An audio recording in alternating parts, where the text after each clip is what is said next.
Merhaba arkadaşlar, kanalıma hoş geldiniz. Bugün sizlerle iç harcı mükemmel olan zeytinyağlı yaprak sarma yapıyoruz. Hadi tarifimize başlayalım. Öncelikle ben malzemelerimizi sayıyorum. 400 gram salamura yaprak. Bizde zeytinyağlı yemek denince kesinlikle soğan bol kullanılır. Bu yüzden sarmada da bol kullandım. 2 adet büyük soğan kullanıyoruz. 1,5 su bardağı yıkanmış süzdürülmüş pirinç, 1 çay bardağı zeytinyağı, 2 yemek kaşığı nar ekşisi, 2 yemek kaşığı dolusu kuş üzümü, 1 yemek kaşığı toz şeker ve baharatlarımıza gelecek olursak 1 yemek kaşığı nane, 1 çay kaşığı tarçın, 1 tatlı kaşığı yeni bahar, 1 çay kaşığı dolusu kırmızı toz biber, yarım çay kaşığı karabiber, 1 çay kaşığı dolusu tuz ve son olarak da 1 tatlı kaşığı dolusu sumak kullanıyoruz. Artık tarifimize başlayalım. Tavamızın altını yüksek ateşte yakıyoruz ve doğradığımız 2 adet büyük yemeklik soğanımızı tavamıza alıyoruz. 1 çay bardağı dolusu zeytinyağımızı soğanlarımızın üzerine ekledikten sonra soğanlarımızı ara ara karıştırarak kavurmaya başlayabiliriz. Soğanlarımızı renk değiştirene kadar kavurduktan sonra 1,5 su bardağı baldo pirincimizi ekleyebiliriz. Pirinçlerimizi de ekledikten sonra soğanlarımızla birlikte 2-3 dakika kavuruyoruz. Kavurma işlemimiz bittikten sonra artık ocağımızın altını kapatabiliriz. Artık diğer malzemelerimizi ekleyip iç harcımızı lezzetlendirelim. 2 yemek kaşığı kuş üzümü, 1 yemek kaşığı nane, 1 yemek kaşığı şeker, baharatlarımız ve 2 yemek kaşığı nar ekşisi ekledikten sonra güzelce karıştırıyoruz ve iç harcımız hazır.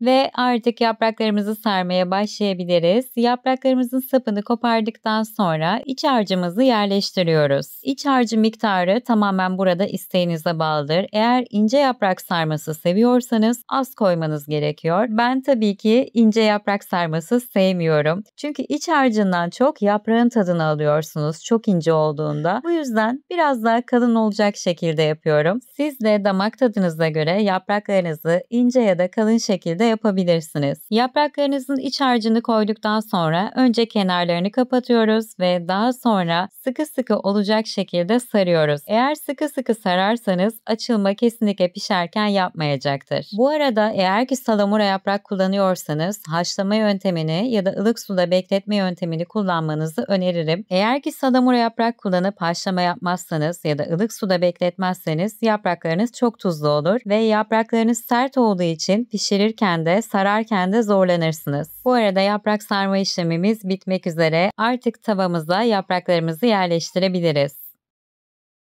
Yapraklarımızı yerleştirmeden önce yapraklarımızın saplarını tavamızın alt kısmına yerleştiriyorum. Ve sapların üzerine de ayırdığım yırtık çıkan ve kullanamadığım yaprakları da yerleştiriyorum. Eğer bu şekilde yapıp sardığınız yaprakları üzerine dizerseniz en altta kalan yapraklarınız bile aynı orantıda pişer ve en altta kalan yapraklarınızda kararma, yanma kesinlikle olmaz.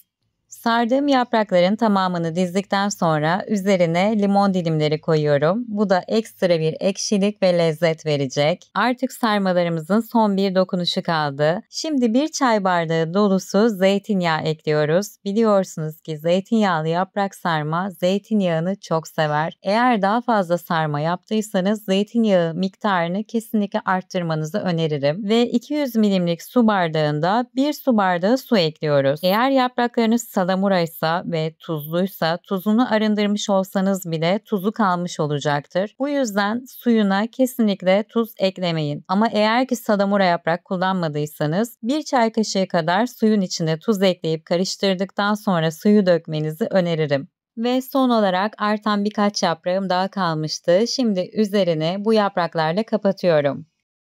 Ve artık yapraklarımı ocağıma aldım. Ocağımın altını yüksek ateşte yaktım. Eklediğimiz sudan fokurtu sesleri gelene kadar yüksek ateşte kalacak. Sonrasında ocağımızın altını kısıp yavaş yavaş pişirmeye devam edeceğiz.